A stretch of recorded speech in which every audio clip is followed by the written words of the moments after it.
Hello bachcho, let's read the following question. A baseball is hit straight up and is caught by the catcher 2 seconds later at the same height at which it left the bat. एक baseball है जिसको straight up क्या किया, hit किया, then catcher ने उसको 2 second after catch कर लिया और उसका जो हाइट है वो उतना ही है जहां से उसने बैट को लेफ्ट किया, जिस पॉइंट पे उसको कैच किया वो height. The maximum height of the ball during this interval is, तो इस इंटरवल के ड्यूरिंग उसने मैक्सिमम हाइट कितना गेन किया, 4.9 मीटर, 7.4 मीटर, 12.4 मीटर और 19.6 metre. So first of all, we will talk about the key concept used in the question. इस question को solve करने के लिए हम क्या key concept apply करेंगे?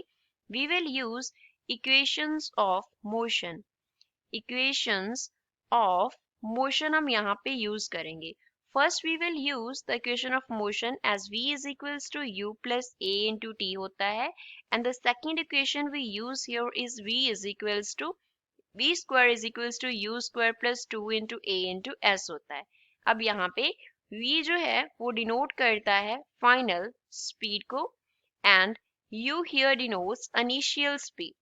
u डिनोट करता है इनिशियल स्पीड को, a here denotes acceleration, a acceleration को डिनोट करता है and s here denotes distance, particle ने कितना डिस्टेंस जो है वो कवर किया. जब हमने बेसबॉल जो है बेसबॉल वो क्या जा रहा है, अपवर्ड जा रहा है, तो उसका एक्सेलेरेशन अपवर्ड है. उसका एक्सेलेरेशन किसके इक्वल होगा, जी के इक्वल होगा.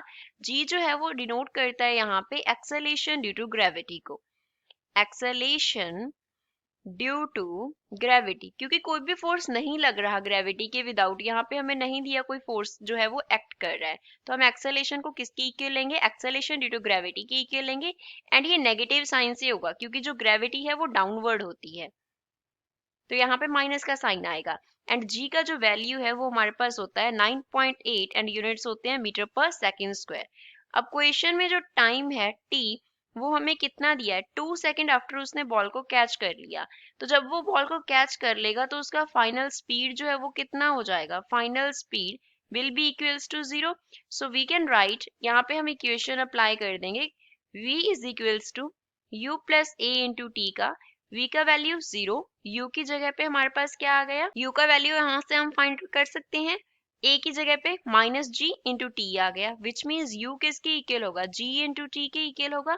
So u will be equals to 9.8 multiply by 2, which means initial जो स्पीड था वो कितना था, 19.6 मीटर पर सेकेंड था.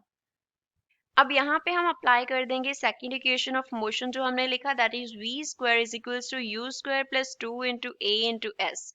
अब जब यहाँ से सपोज हमने बेसबॉल को हिट किया तो वो अपवर्ड गया, यहाँ पे क्या है, टॉप पॉइंट है, टॉप पॉइंट, इस पॉइंट पे जाके वो रुक के वापस आएगा तो यहाँ पे वेलोसिटी 0 हो जाएगा. तो यहाँ से लेके यहाँ तक जो उसने डिस्टेंस कवर किया वो किसकी इक्वल होगा, मैक्सिमम हाइट की इक्वल होगा. h जो है, s जो है उसे हम h की इक्वल लिखेंगे, that denotes maximum height.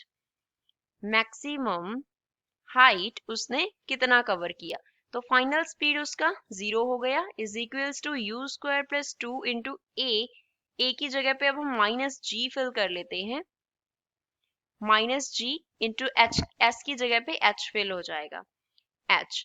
From here we can write 2 into g into h is equals to u square, which means h जो है वो इक्वल होगा u square upon 2 into g के.